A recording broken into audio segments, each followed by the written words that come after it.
नमस्कार, मैं हूं कनुप्रिया सत्तन और आप देख रहे हैं खबर 100 न्यूज। आइए नजर डालते हैं आज की कुछ खास खबरों पर, लेकिन उससे पहले एक नजर आज की हेडलाइंस की ओर।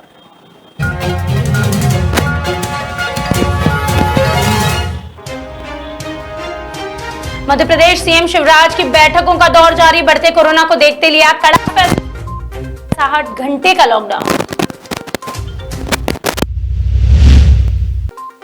इंदौर पुलिस ने भांग माफिया को किया गिरफ्तार, 10,000 का इनामी आरोपी 5 महीने से फरार। वाहन चोरों पर इंदौर पुलिस की लगाम, 8 दोपहिया वाहन के साथ 2 आरोपी पुलिस गिरफ्तार। छिंदवाड़ा जिले में लगा 7 दिन का लॉकडाउन, 8 अप्रैल से 16 अप्रैल तक छिंदवाड़ा हुआ पूरी तरह लॉक।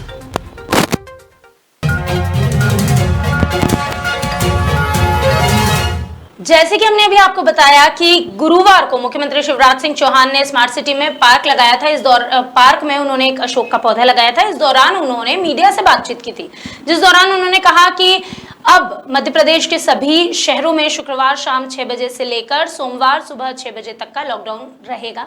इसके साथ ही उन्होंने ये भी कहा कि वो कभी भी लॉकडाउन नहीं लगवाना चाहते थे, लेकिन क्योंकि लोग जागरूक नहीं है, वो मास्क नहीं लगा रहे और लगातार कोरोना की जो आंकड़ा है वो बढ़ता जा रहा है, इसके चलते उन्हें ये कड़ा कदम उठाना पड़ा। उन्होंने कहा कि हमने बड़े शहरों में कंटेनमेंट क्षेत्र भी बनाए हैं और कंटिन्यूअस हम इन्हें बना रहे हैं।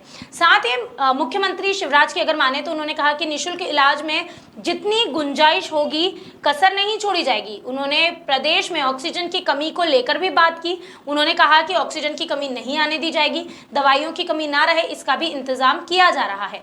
तो इस दौरान जहां पर मीडिया के समक्ष शिवराज सिंह चौहान ने अपनी बात रखी, लगातार मध्य प्रदेश में कोरोना अपने पैर पसार रहा है, जिस दौरान उन्होंने कुछ मुख्य बिंदुओं पर बात की। आपको बता दें कि एक बार फिर मध्य प्रदेश लॉकडाउन की कगार पर खड़ा है, जहां पर इसका एक बड़ा शहर लॉकडाउन 7 दिन का लॉकडाउन झेलने वाला है, क्योंकि वहां कल से जो लॉकडाउन जारी होगा तो वो लॉकडाउन कंटिन्यूअस 16 अप्रैल तक जारी रहेगा।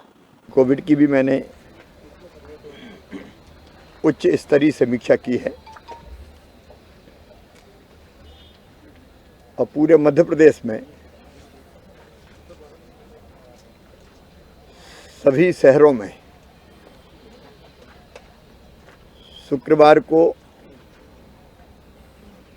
शाम को 6 बजे से लेके शनिवार, इतवार और सोमवार के सवेरे 6 बजे तक शहरी क्षेत्र बंद रहेंगे, लॉकडाउन रहेगा।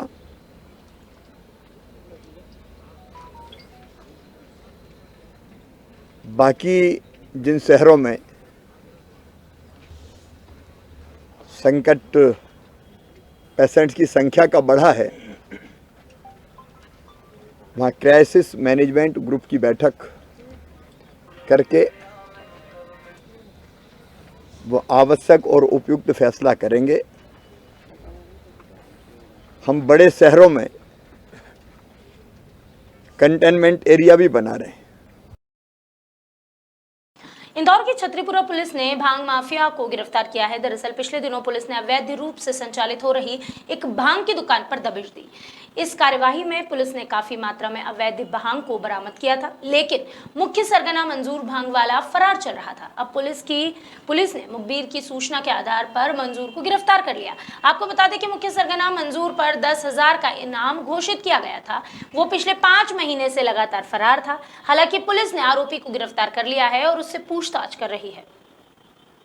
ये थाना छतरीपुरा में आज से करीब 5-1 महीने पूर्व एक अपराध कायम हुआ था, जिसमें अवैध भांग की एक दुकान पर पुलिस ने रेड की थी और उसमें जो इस पूरी घटना का जो सरगना था मंजूर भांग वाला, जो यहाँ का एक नॉन तस्कर है और वो उसमें घटना दिनांक से फरार था।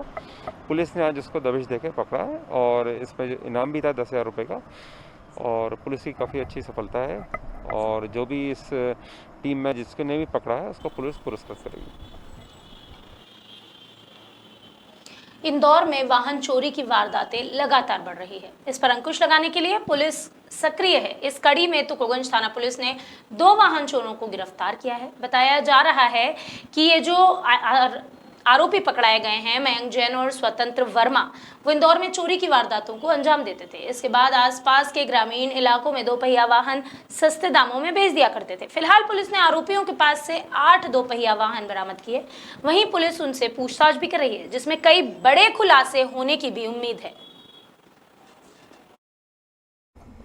हाँ, काफ़ी दिनों से क्षेत्र में चोरियों की वारदात बढ़ गई थी। इसी परिप्रेक्ष्य में श्रीमान डीआईजी महोदय द्वारा निर्देशित किया गया था, तो थाना प्रभारी द्वारा टीम गठित की गई और लगातार प्रयास किए जा रहे थे। उसी तारतम्य में आज सफलता मिली है, जिसमें आरोपी मयंक जैन और स्वतंत्र वर्मा 2 आरोपी गिरफ्तार किए। इनसे 8 चोरी के वाहन जब्त किए गए हैं। हाँ सर, इनसे मध्य प्रदेश में लगातार कोरोना का कहर बढ़ता जा रहा है, जिसके चलते मध्य प्रदेश के शहरी क्षेत्रों में 60 घंटों के लॉकडाउन की घोषणा की गई। इसी कड़ी में बुधवार को इंदौर में कोरोना से बिगड़ते हालातों पर पूर्व लोकसभा अध्यक्ष सुमित्रा महाजन ने भी चिंता व्यक्त की। इंदौर में कांग्रेस और भाजपा के विधायकों और अध्यक्षों की बैठक बुलाई गई थी, जिसमें दोनों दलों ने लॉकडाउन को लेकर सहमति जताई। देखो, आवश्यकता पड़े तो मैंने वही कहा ना, आवश्यकता पड़े तो सबको घर पे बैठना पड़े। देखो, आवश्यकता पड़े तो मैंने वही कहा ना, आवश्यकता पड़े तो सबको घर पे बैठना पड़े। देखो, अभी की खबरों का सिलसिला लगातार है जारी, लेकिन अभी रुकेंगे एक छोटे से ब्रेक के लिए। ब्रेक के बाद फिर से जुड़िए खबर 100 के साथ।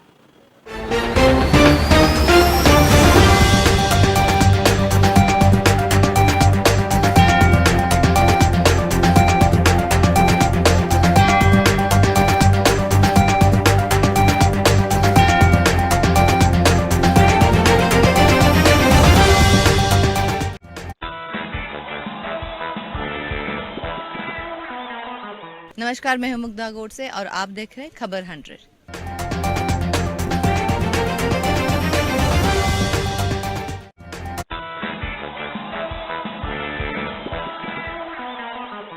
मैं हूं आदित्य पंचोली और आप सब देख रहे हैं खबर 100। सच्ची और पॉजिटिव खबरों के लिए हमेशा देखते रहिए खबर 100। नमस्कार।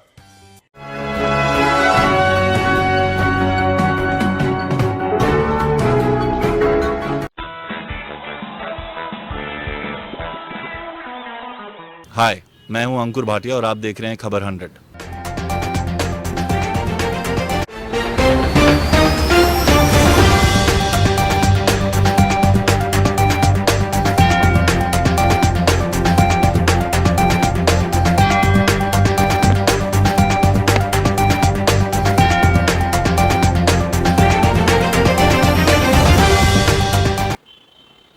मध्य प्रदेश में लगातार कोरोना मरीजों की संख्या बढ़ती जा रही है, जिसे देखते हुए मध्य प्रदेश के शहरी क्षेत्रों में शुक्रवार शाम 6 बजे से 60 घंटे का पूर्ण लॉकडाउन लगाया जाएगा। इसी के साथ छिंदवाड़ा जिले में 7 दिन का संपूर्ण लॉकडाउन लगाया गया है। आपको बता दें कि रतलाम में भी 7 दिन का लॉकडाउन लगाया गया है। कोरोना के बढ़ते संक्रमण को देखते हुए जिला आपदा प्रबंधन समूह की बैठक में लॉकडाउन लगाने का यह निर्णय लिया गया, जिसके बाद छिंदवाड़ा कलेक्टर सौरभ कुमार सुमन ने मीडिया कर्मियों से 8 अप्रैल की रात 8 बजे से 16 अप्रैल की सुबह 6 बजे तक लॉकडाउन लगाने की जानकारी साझा की। वर्तमान में कोरोना के बढ़ते हुए प्रकोप को देखते हुए कि नागपुर में भी केसेस की गति अभी थमी नहीं है, इसलिए छिंदवाड़ा में भी अनवरत केसेस लगातार आते जा रहे हैं और उसका प्रसार ग्रामीण क्षेत्रों में भी देखने को मिल रहा है। इसलिए जो पहले के लॉकडाउन थे जो सिर्फ नगरीय क्षेत्रों में होते थे, इस बार पूरा लॉकडाउन जो है वो जिले में रहेगा। तिथि उसकी 8 तारीख रात्रि 8 बजे से लेकर 16 तारीख सुबह 6 बजे तक रहेगी। दिनों की संख्या के हिसाब से ये 7 दिनों का पूरा लॉकडाउन पीरियड रहेगा, जिसमें नगरीय ग्रामीण क्षेत्र में संपूर्ण लॉकडाउन रहेगा। अपवाद स्वरूप जो आवश्यक वस्तुओं की व्यवस्था है उसके लिए कुछ छूट रहेगी। मेडिकल स्टोर्स खुले रहेंगे, पेट्रोल पंप्स खुले रहेंगे, अन्य कई और आपवादिक व्यवस्थाएं रहेंगी, जिससे लोगों का जीवन सुगम सुचारू बना रहे लॉकडाउन पीरियड के दौरान। कल 1 दिन का बफर है, लेकिन उसमें भी लोगों से मेरी अपील होगी कि अनावश्यक घरों से बाहर ना निकलें। कम से कम व्यक्ति घर से बाहर निकल के जो व्यवस्थाएं बनाना चाहते हैं उसको बनाएं। उज्जैन में जिला पंजीयक कार्यालय के भृत्य को लोकायुक्त ने रिश्वत लेते हुए गिरफ्तार किया है। बताया जा रहा है कि आवेदक शैलेंद्र सिंह पंवार ने अपने चाचा कमल सिंह तंवर के मकान की रजिस्ट्री को सत्यापित कॉपी निकालने के लिए रिश्वत मांगी गई। आवेदक शैलेंद्र सिंह पंवार की माने तो आरोपी नारायण सिंह रावत ने 3,000 रुपए मांगे थे। हालांकि इस मामले की शिकायत मिलने के बाद लोकायुक्त ने आरोपी को रंगे हाथों पकड़ लिया। ये पैसे अपन ने इनको रजिस्ट्री की सत्यापित प्रतिलिपि देने के लिए दिए थे, ताकि जैसे अपन कोई भी गवर्नमेंट प्रोटोकॉल करते हैं तो उसमें या तो रजिस्ट्री लगती है, उसकी कॉपी लगती है। रजिस्ट्री में अपना जो था पीछे अपना एक दस्तावेज नंबर होता है, वो नहीं होने की वजह से जब मेरे को मेरे एडवोकेट ने बोला कि आप कॉपी लेके आओ, तो जब हम कॉपी लेने के लिए यहाँ आए तो उन लोगों ने बोला कि वो रजिस्ट्री तो है ही नहीं आपके यहाँ पे, और अगर रजिस्ट्री चाहिए आपको तो उसके लिए आपको खर्च करना पड़ेगा, कितना कर सकते हो। ये तराना तहसील का एक आवेदक जो है शैलेंद्र सिंह पंवार पुलिस अधीक्षक लोकायुक्त कार्यालय में आकर के इस आशय का एक शिकायती आवेदन पत्र दिया था कि रजिस्ट्रार कार्यालय उज्जैन में नकल शाखा का बाबू जब भी नकल लेने जाओ तो उस पैसे की मांग करता है। इस शिकायत को हमने तस्दीक कराया गया। आवेदक के साथ अपना एक छाया साक्षी भेजकर उस लोक सेवक की बात कराई गई, जिसमें स्पष्ट तौर पर क्लियर हो गया कि आवेदक ने इससे रजिस्ट्री की छाया प्रति सत्यापित प्रति देने के 4,000 रुपए की मांग की थी। कोरोना के बढ़ते संक्रमण के बीच कोरोना वैक्सीन का काम काफी तेजी से किया जा रहा है। गौरतलब है कि सबसे पहले कोरोना वैक्सीन फ्रंटलाइन वर्कर्स को लगाई गई। इसके चलते रेलवे अधिकारियों और कर्मचारियों ने राज्य सरकार को पत्र लिखकर उन्हें भी कोरोना वैक्सीन लगवाए जाने की मांग की। बता दें कि पश्चिम रेलवे रतलाम मंडल के पीआरओ जितेंद्र जयंत का कहना है कि पूरे देश में कोरोना महामारी से बचाव के लिए वैक्सीनेशन हो रहा है, लेकिन रेलवे के अधिकारियों और कर्मचारियों को अब तक वैक्सीन नहीं लगाई गई है। इसी के साथ जितेंद्र ने यह भी कहा कि वह भी फ्रंटलाइन वर्कर्स हैं, उन्हें भी कोरोना वैक्सीन जरूर लगाई जानी चाहिए। कोविड-19 का जो प्रकोप अभी पूरी तरह से हिंदुस्तान से गया नहीं, और जिस तरह से इसका संक्रमण बढ़ रहा है तो हमारा रेलवे का जो फ्रंट लाइन स्टाफ है उनको तत्काल प्रभाव से वैक्सीन मुहैया होनी चाहिए, मतलब उनको लगनी चाहिए। लेकिन अभी स्टेट गवर्नमेंट के द्वारा हमारे स्टाफ को ये वैक्सीन नहीं दी गई है। आरपीएफ के करीब 60 जवानों को जरूर वैक्सीन लगी है। इसके बाद में जो हमारे टीटी हैं और जो दूसरे जो पब्लिक के बीच में बैठ के काम करते हैं उन स्टाफ को अभी तक वैक्सीनेशन नहीं हो पाया है और ना ही ऑफिसर्स को हो पाया है। रेल प्रशासन द्वारा जो यहाँ का मेडिकल डिपार्टमेंट है उनको एक पत्र लिखा है और साथ में सूची भी दी है कि हमारे इतने लोग हैं, उनके परिवार के इतने लोग हैं जो 45+ हैं और जो फ्रंट लाइन में हैं उन लोगों को वैक्सीनेशन के लिए पूरी लिस्ट दी गई है।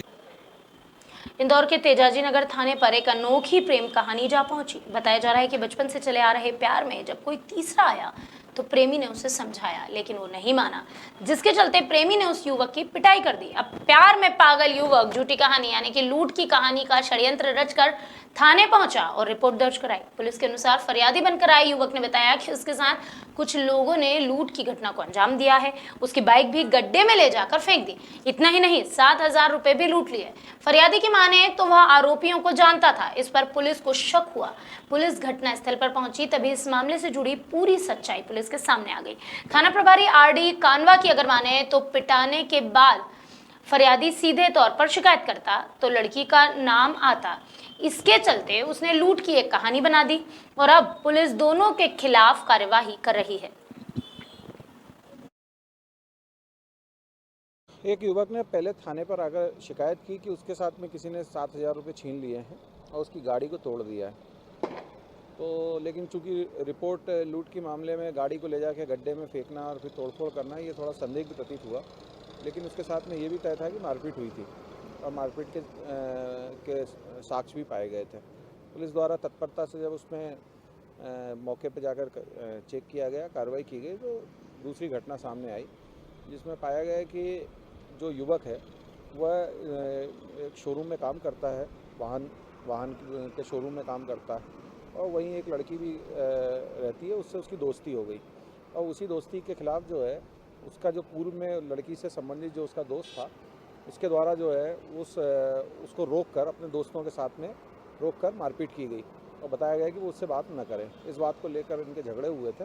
बाद में जब क्लियर हुआ उसके बाद जो है फरियादी जो गणेश की रिपोर्ट पर 3 आरोपी ऋतिक एवं अन्य 2 उसके जो दोस्त हैं उनके खिलाफ मारपीट का रोककर मारपीट करने का अपराध पंजीबद्ध किया गया।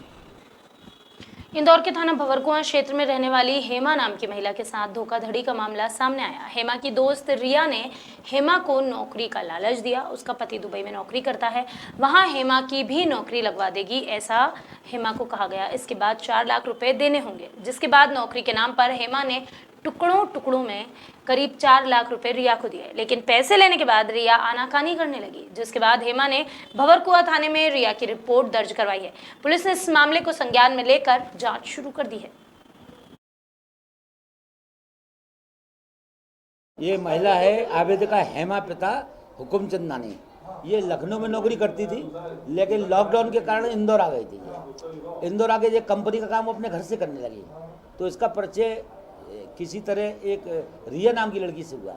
उससे इसने बोला कि मुझे नौकरी विदेश में कहीं लगवाओ, तो रिया नाम की लड़की बोली कि मेरा पति कनाडा में नौकरी करता है और कुछ प्रॉपर्टी भी है वहाँ कनाडा में।